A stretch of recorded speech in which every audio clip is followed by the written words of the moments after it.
आप सबको मेरा जोहार। सबसे पहले विश्व आदिवासी दिवस की आप सबको ढेर सारी शुभकामनाएं। आज का ये वीडियो भी हमारा जनजातीय और आदिवासी समाज पर आधारित है। क्वेश्चन किस तरीके से आएंगे उस पर बात करने से पहले जनजातियों के संदर्भ में हम लोग सामान्य रूप से बात कर लें। हम सब जानते हैं कि जनजाति न सिर्फ भारत बल्कि विश्व में अपना एक विशिष्ट पहचान रखते हैं। इनकी अपनी सांस्कृतिक जो विरासत है, इनका जो जीने का अंदाज है, इनकी जो जीवन शैली है, ये इनको एक विशिष्टता प्रदान करती है। भारत के संविधान में जनजाति को या अनुसूचित जनजाति को सीधे तौर पे तो कहीं परिभाषित नहीं किया गया है, लेकिन भारत का संविधान का अनुच्छेद 342 राष्ट्रपति को इस बात की अनुमति देता है कि वो राज्यपाल के सलाह पर किसी जनजाति को अपनी विशिष्ट सूची में शामिल करे, जिसको कि हम लोग अनुसूचित जनजाति कहते हैं। मतलब राज्यपाल के सलाह पर राष्ट्रपति जिसको अधिसूचित कर लेंगे वो अनुसूचित जनजाति की श्रेणी में शामिल हो जाएंगे। जनजाति हमारे समाज का एक अभिन्न हिस्सा रहे हैं, लेकिन बावजूद इसके लंबे समय तक उनको समाज की मुख्य धारा से दूर जंगलों में रहना पड़ा है। आधुनिक सुविधाओं से दूर और कई प्रकार के अपमानजनक शब्दों का उनको सामना भी निश्चित तौर पे करना पड़ा है।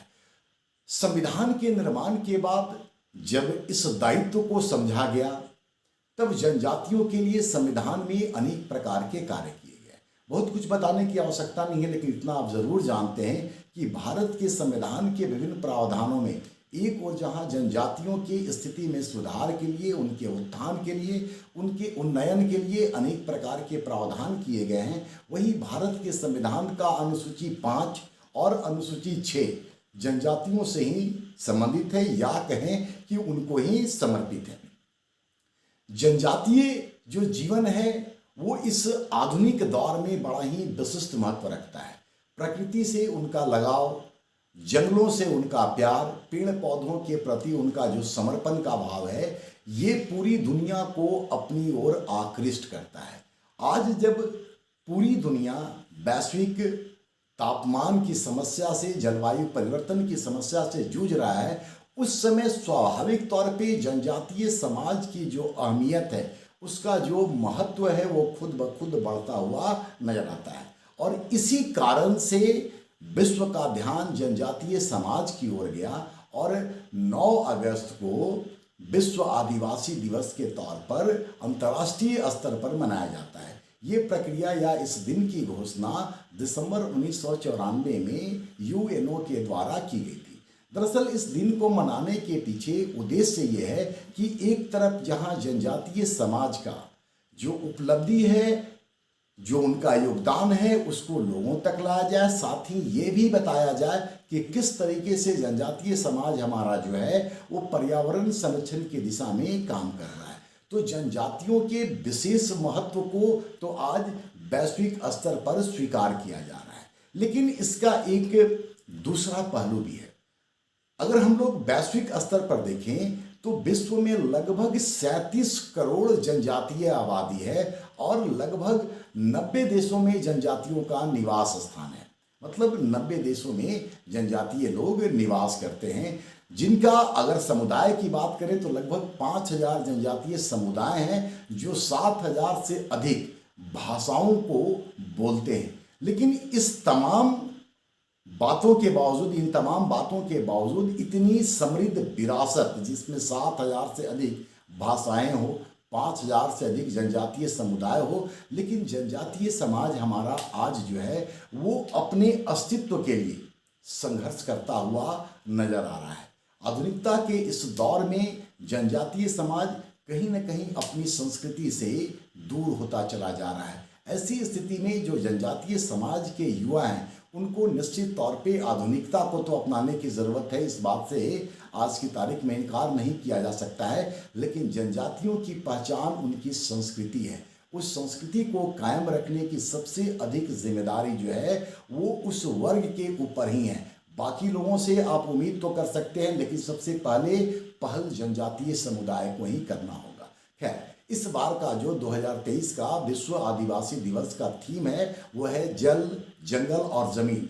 जल जंगल जमीन को बचाते हुए विश्व आदिवासी दिवस मनाना है और इसके लिए जिला स्तर पर प्रचार प्रसार करना, ये उद्देश्य लेकर के ये विश्व आदिवासी दिवस मनाया जा रहा है। अब हम लोग आते हैं इस विषय पर जहां हम लोग क्वेश्चन रखने जा रहे हैं। जनजातीय समुदाय जैसा कि संस्कृति के लिए अपनी पहचान रखती है और आपके सचिवालय के परीक्षा में भारत का इतिहास और संस्कृति ये खंड भी रखा गया है। और संस्कृति जो है ये बहुत मतलब किसको डाइवर्सिफाई बोले हम लोग, इसकी बहुत सारे अंग है, बहुत सारे आयाम हैं। उसी में से एक हिस्सा इसका जनजाति भी है, जनजातीय समाज भी है। तो यहाँ से किस तरह से क्वेश्चन बनेंगे, तो क्वेश्चन जो बनने का दायरा है वो एक और तो परंपरागत रूप से जनजातीय समाज की जानकारी, जो आमतौर पर हम लोग जनजातीय कल्चर से जुड़े हुए चीज़ जो कि झारखंड के सिलेबस में भी दिया हुआ है, हम लोग उसको तो देखते ही हैं। दूसरा है जनगणना आधारित, मतलब जब जनजातियों से संबंधित जनगणना हुई है उसमें जो आंकड़े आते हैं वो महत्वपूर्ण हो जाते हैं प्रश्न के दृष्टिकोण से। संविधान में जो प्रोविजन दिए हुए हैं वो महत्वपूर्ण हो जाते हैं। और साथ ही साथ एक और एंगल है जहां से क्वेश्चन बनता हुआ नजर आता है कि विभिन्न राज्यों में कौन सी जनजाति रहती है या फलाना जनजाति किस राज्य से संबंधित है। तो ये प्रश्न के कुछ दायरे हैं और ये दायरा भारत की संस्कृति का जो आपका पक्ष है सिलेबस में उसके अकॉर्डिंगली आता है। तो आज हम लोग इसी तरह के कुछ प्रश्न को लेकर के इस वीडियो में आए हैं, जहां आपके लिए 25 क्वेश्चन होगा और ये 25 क्वेश्चन आपके लिए एक मॉडल सेट की तरह होगा जिसको आधार बना करके आपको अपनी तैयारी को आगे बढ़ानी है। तो चलिए हम लोग आज की वीडियो में जनजातीय समुदाय से संबंधित, समाज से संबंधित, उनकी संस्कृति और उनके जनांकीय पहलू को देखते हुए कुछ महत्वपूर्ण प्रश्नों को देखने का काम करते हैं।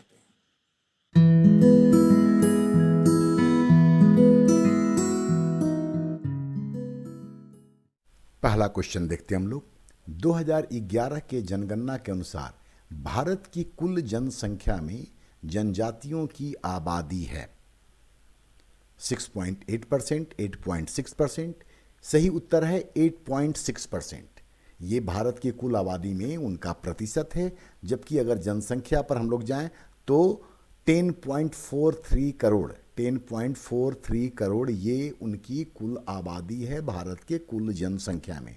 यहाँ ऑप्शन सी को देखें, 11.3% ये जनजातियों का ग्रामीण जनसंख्या में अनुपात है। ठीक है, तो जनजातीय जो समुदाय के लोग हैं उसमें से 11.3% ग्रामीण जनसंख्या से संबंधित है और 2.8% ही शहरी जनसंख्या से संबंधित है। खैर, ए का पहला का सही उत्तर है 8.6%। क्वेश्चन नंबर 2 देखें। भारत में जनजातियों का औसत लिंगानुपात मतलब कि सेक्स रेशियो कितना है? 1046, ऑप्शन ए। ये जनजातियों का सर्वाधिक लिंगानुपात है और ये आंकड़ा है गोवा के लिए। तो गोवा में जनजातियों का सबसे बेहतर लिंगानुपात है 1046। ऑप्शन बी 924, ये सबसे कम है जम्मू कश्मीर में और सही उत्तर है इसका 990। तो 2 का सही उत्तर है सी। ऑप्शन डी को देखें, 947, ये झारखंड में जनजातीय आबादी का लिंगानुपात है जो 947 है। और भारत का अगर हम लोग बात करें तो भारत का जो औसत लिंगानुपात है वह है 943 पर 1000 पुरुषों पर महिलाओं की संख्या लिंगानुपात कहलाती है। तो इसका सही उत्तर है 990 और बाकी के विषय में भी जानकारी आपको मैंने उपलब्ध कराया। नंबर 3, किस राज्य में अनुसूचित जनजातियों की साक्षरता दर सर्वाधिक है? सही उत्तर जाने। सही उत्तर है मिजोरम, जहां इनका साक्षरता दर 91.7% है। जबकि सबसे कम साक्षरता दर जनजातियों की आंध्र प्रदेश में है 49.2%। तो सही उत्तर है इसका डी मिजोरम, जहां सबसे अधिक है और आंध्र प्रदेश में 49.2% के साथ सबसे कम साक्षरता दर है। क्वेश्चन नंबर 4, किस केंद्र शासित प्रदेश में अनुसूचित जनजातियों की संख्या सर्वाधिक है? केंद्र शासित प्रदेश में। सही उत्तर है इसका लक्षद्वीप, जहां इनकी आबादी लगभग 94% है। तो उत्तर सी है 4 का। कुछ बातें और जान लें कि दिल्ली, चंडीगढ़, पंजाब, हरियाणा और पुद्दुचेरी दिल्ली, चंडीगढ़, पंजाब, हरियाणा और पुद्दुचेरी में अनुसूचित जनजाति नहीं पाई जाती है। क्वेश्चन नंबर 5, अनुसूचित जनजाति की सर्वाधिक संख्या वाला राज्य, संख्या के हिसाब से, प्रतिशत के आधार पर नहीं, संख्या के आधार पर सबसे अधिक जनजाति किस राज्य में है? मिजोरम, मध्य प्रदेश, महाराष्ट्र और उड़ीसा। तो मिजोरम में 94.5% है, लेकिन ये उस राज्य के कुल जनसंख्या में जनजातियों की आबादी है। लेकिन क्वेश्चन ये पूछ रहा है कि सर्वाधिक संख्या, तो सबसे अधिक संख्या है मध्य प्रदेश में। मध्य प्रदेश के बाद सबसे अधिक जनजाति उड़ीसा में और फिर महाराष्ट्र में रहते हैं। ठीक है, तो जनसंख्या के आधार पर मध्य प्रदेश और राज्य की आबादी में प्रतिशत के आधार पर मिजोरम, जहां 94.5% है। क्वेश्चन नंबर 6 देखिए, किस जनजाति का शाब्दिक अर्थ धनुष होता है? ऑप्शन देखें, गोंड, भील, बोडो और थारू। सबसे पहले सही उत्तर जानते हैं। सही उत्तर है इसका बी, भील। भील जो है ये, इसकी उत्पत्ति बेसिकली द्रविड़ भाषा के बिल से हुई है, तो सही उत्तर है इसका भील। और भील को भारत का बहादुर धनुष पुरुष भी कहा जाता है। भीलों को भारत का बहादुर धनुष पुरुष भी कहा जाता है। गोंड जनजाति ये विश्व में सबसे बड़ी जनजातीय समुदाय के रूप में जानी जाती है और भारत में भील के बाद सर्वाधिक संख्या गोंड जनजाति का ही है। सी में है बोडो, ये असम की जनजाति है और बोडो भाषा इनके द्वारा इस्तेमाल किया जाता है। बोडो भाषा तिब्बती बर्मी भाषा का एक हिस्सा है और बोडो भारत के संविधान के 8वीं अनुसूची में भी शामिल है, जिसको कि 92nd अमेंडमेंट 2003 के द्वारा संथाली, मैथिली और डोगरी के साथ शामिल किया गया था। तो खैर इसका सही जो आंसर है वो है भील। थारू जनजाति जो है ये यूपी की सीमा में नेपाल के आसपास में रहती है, उत्तराखंड में रहती है और थारू जनजाति हिंदू धर्म को मानने वाली जनजाति है। नंबर 7, विश्व की सबसे खतरनाक जनजाति किसे माना जाता है? मतलब अपने दुश्मन को ये बिल्कुल मार के खत्म हो जाते हैं, मारते हैं तभी दम लेते हैं। तो विश्व की सबसे खतरनाक जनजाति किसे माना जाता है?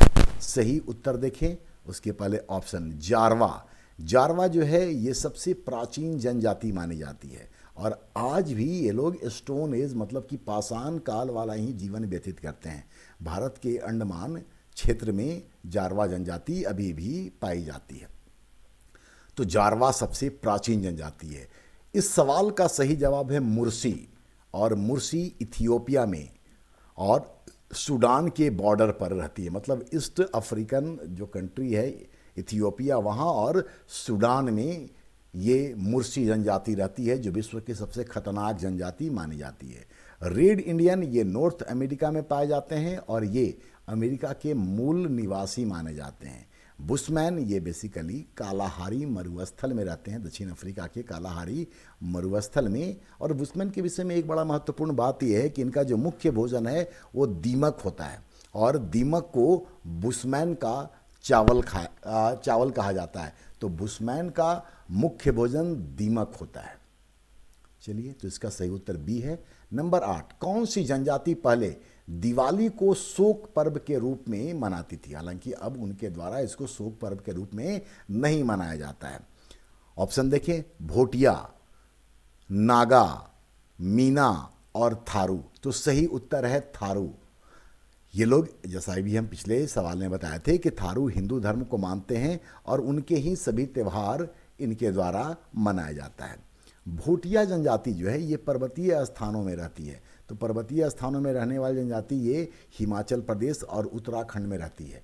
भोटिया के विषय में जो सबसे महत्वपूर्ण है, जहाँ से क्वेश्चन कई बार पूछा गया है कि कौन सी जनजाति ऋतु प्रवास के लिए जानी जाती है, तो ऋतु प्रवास के लिए भोटिया जनजाति जानी जाती है। नागा जनजाति ये नागालैंड के हैं और ये लोग कुशल योद्धा होते हैं और इनका जो मुख्य अस्त्र होता है वो होता है भाला। जबकि मीना ये राजस्थान की जनजाति है और ये लोग भगवान विष्णु के 10 अवतारों में से खुद को एक मानते हैं?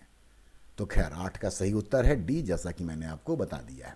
नंबर 9, संख्या के आधार पर भारत का सबसे छोटा आदिवासी समुदाय है। ऑप्शन को देखिए, टोटो, अंडमानी, पिग्मी और एस्किमो। सिंपल तरीके से भी देखेंगे तो आप इसको एलिमिनेट कर देंगे, क्योंकि 3 ए, सी और डी जो ये भारत की जनजाति नहीं है। तो इसका सही उत्तर है बी, अंडमानी। थोड़ा सा बाकी जनजातियों के विषय में भी जान लें। टोटो जो है ये दुनिया की सबसे छोटी जनजाति मानी जाती है। छोटी मतलब संख्या के आधार पर, और ऐसा माना जाता है कि 1950 के बाद से ये लगातार विलुप्ता अवस्था में है, मतलब विलुप्त होने के कगार पर है टोटो जनजाति, जो दुनिया की सबसे छोटी जनजाति मानी जाती है। पिग्मी जो कि कॉन्गो में रहते हैं, और ये कद में, हाइट में सबसे छोटे जनजाति होते हैं। पिग्मी लोग सबसे छोटे कद वाले जनजाति माने जाते हैं, जबकि एस्किमो जो कि ग्रीनलैंड, अलास्का, साइबेरिया जैसे क्षेत्रों में रहते हैं, ये सबसे संस्कारवान मतलब सबसे कल्चर्ड जनजाति के रूप में जाने जाते हैं, या अपनी पहचान इस रूप में रखते हैं कि ये लोग सबसे संस्कारवान हैं। तो खैर 9 का सही उत्तर है बी।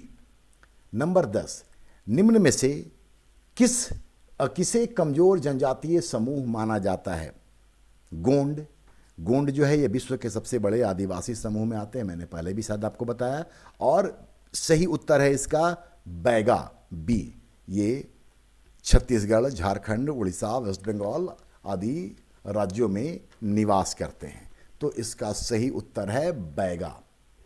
नंबर 11, अंडमान द्वीप की कौन सी जनजाति मंगोलायड प्रजाति से संबंधित है? दरअसल अंडमान निकोबार में निग्रोइड और मंगोलायड दोनों प्रकार की जनजातियां पाई जाती हैं। तो मंगोलायड प्रजाति से संबंधित है सोमपेन, जो कि ऑप्शन डी में है। तो सही उत्तर है सोमपेन। इसके अलावा ये भी जान ले कि सोमपेन के साथ ही निकोबारी जनजाति जो है वो भी मंगोलायड में आती है। बाकी ओंज या ओंगे, जारवा, सेंटिनेलीज और इसके अलावा ग्रेट अंडमानी, ये सब निग्रिटो जनजाति के अंतर्गत आते हैं। तो 4 जो हैं वो निग्रिटो जनजाति में आएंगे और 2 मंगोलायड में। तो मंगोलायड में एक सोमपेन और दूसरा निकोबारी, और ए, बी और सी के अलावा ग्रेट अंडमानी ये निग्रिटो जनजाति में आते हैं। यहाँ एक चीज़ और जान ले कि सेंटिनेलीज जनजाति जो है ये कुछ वर्ष पहले बड़ी चर्चा में रही थी, क्योंकि इनके क्षेत्र में आने वाले एक अमेरिकी पर्यटक को इन लोगों ने मार दिया था। दरअसल बाहरी लोगों के आगमन को ये लोग आज भी स्वीकार नहीं करते हैं, और पहले भी स्वीकार नहीं होता था।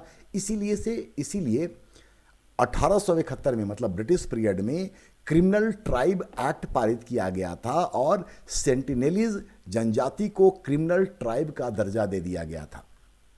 तो इसका सही उत्तर आपके सामने है, और बाकी के विषय में ही मैंने आपको जानकारी उपलब्ध कराई है।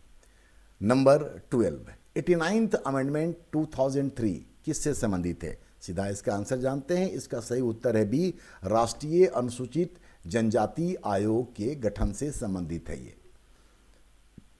नंबर 13, सुगाली, लंबाडी, कोया, कमारा, ये जो जनजातियां हैं किस राज्य में निवास करती हैं? इसका भी सीधा उत्तर जानते हैं, आंध्र प्रदेश। और जैसा कि मैंने शुरुआत में कहा था कि अलग अलग राज्यों की जो प्रमुख जनजातियां हैं उसकी एक पूरी सूची बना करके आप निश्चित तौर पर याद कर ले, क्योंकि क्वेश्चन का एक एंगल वो भी होगा।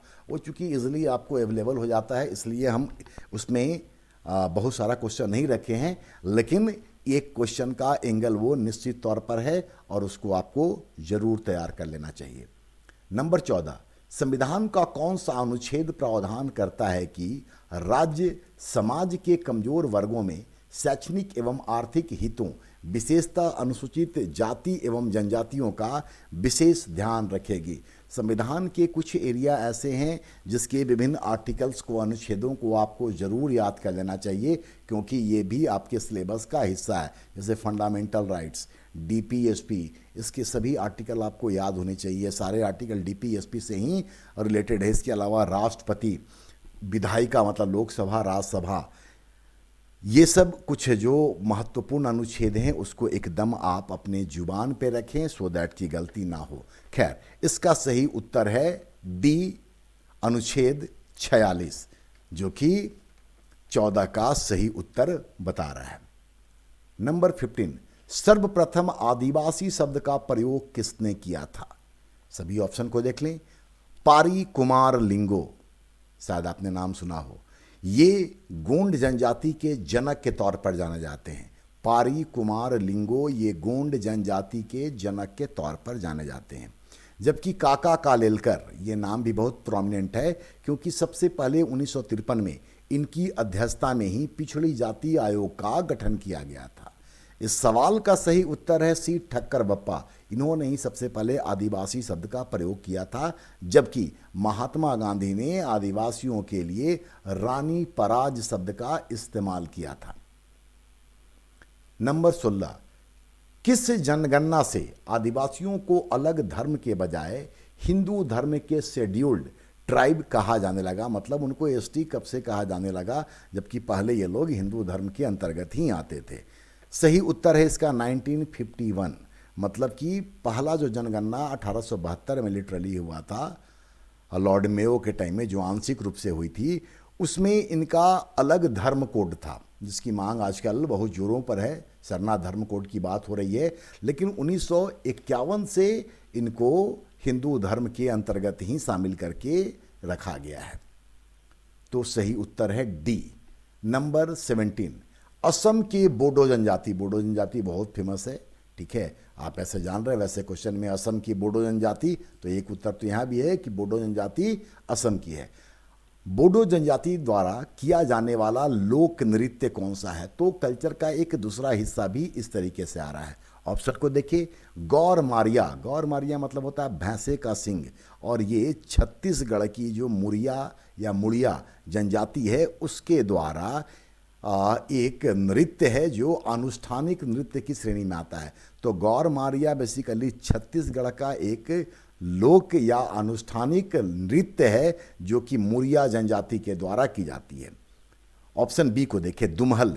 ये दुमहल भी एक प्रकार का नृत्य है जो जम्मू कश्मीर की जो वट्ठल जनजाति होती है, तो यहाँ जम्मू कश्मीर में वट्ठल जनजाति पाई जाती है, उनका ही ये नृत्य है। तो जम्मू कश्मीर से दुमहल संबंधित है। इस सवाल का सही जवाब है बागुरुम्बा, और ये जो नृत्य है वो प्रकृति और पर्यावरण से संबंधित है। रांगमा ये नागालैंड की जनजाति है। रांगमा ये नागालैंड का लोक नृत्य है, और वहाँ के जनजातियों का, नागा जनजाति का बेसिकली ये युद्ध नृत्य होता है। तो 17 का सही उत्तर है सी।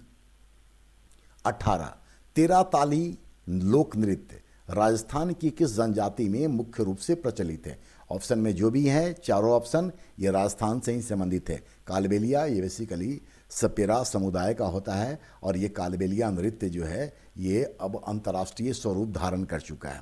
इसका सही जवाब है बी, कमार। और जैसा कि मैंने बताया, गरासिया, सहरिया ये सब राजस्थान की जनजातियों का नाम है।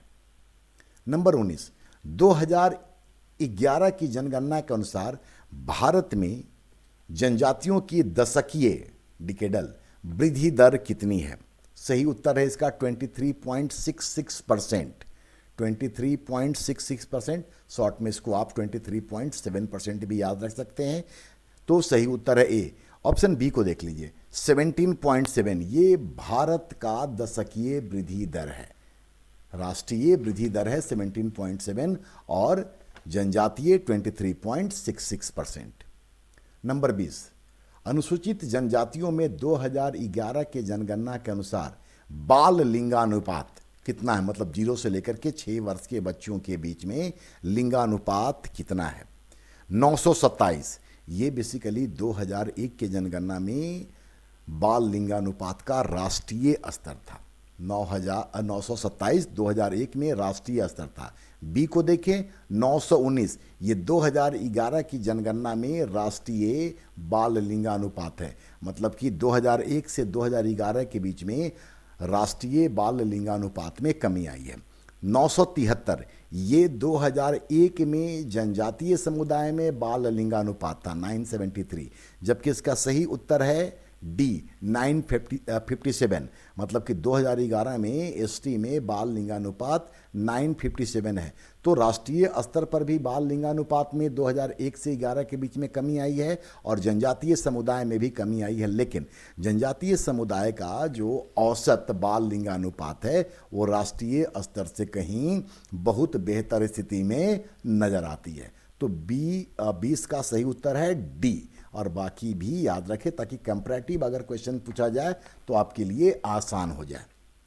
नंबर 21, झारखंड में अनुसूचित जनजातियों की साक्षरता दर कितनी है? ऑप्शन ए 46.2%, ये झारखंड में जनजातीय महिलाओं का साक्षरता दर है, और सही उत्तर है 57.13%। तो ऑप्शन बी इस सवाल का सही जवाब है, जबकि 59 जो ऑप्शन सी में लिखा हुआ है ये जनजातियों का राष्ट्रीय साक्षरता दर है, मतलब राष्ट्रीय स्तर पर 59% और झारखंड में 57.13%। 46.2% झारखंड में जनजातीय महिलाओं का साक्षरता दर और 74.04 ये भारत का साक्षरता दर है। 22, किस जनजाति के मुख्य देवता बूढ़ादेव, दुल्हादेव या बूढ़ापेन कहलाते हैं या हैं? सही उत्तर जान ले सीधा, और सही उत्तर है इसका भील। ऑप्शन डी 22 का सही उत्तर है। टोडा जनजाति जो है ये पशुपालन का कार्य करती है और कन्यावध प्रथा इस जनजाति में पाई जाती है, जिसके कारण से ही कन्यावध की प्रथा होने के कारण ही यहाँ इस जनजाति में बहुपति विवाह की प्रथा भी विद्यमान है। जबकि नागा जनजाति जो नागालैंड की है, इनका एक प्रमुख त्यौहार का नाम भी याद कर ले, मिथन। मिथन नागा जनजाति का एक प्रमुख त्यौहार है।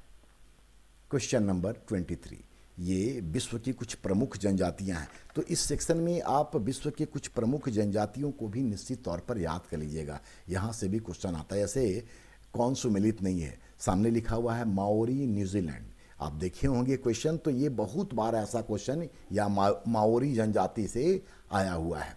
तो ऐसे कुछ महत्वपूर्ण जो विश्व के प्रमुख जनजातियां हैं उनको जरूर याद कर लीजिएगा। माओरी न्यूजीलैंड सही है। Pygmy Congo. अफरीदी के सामने लिखा हुआ है अफ्रीका।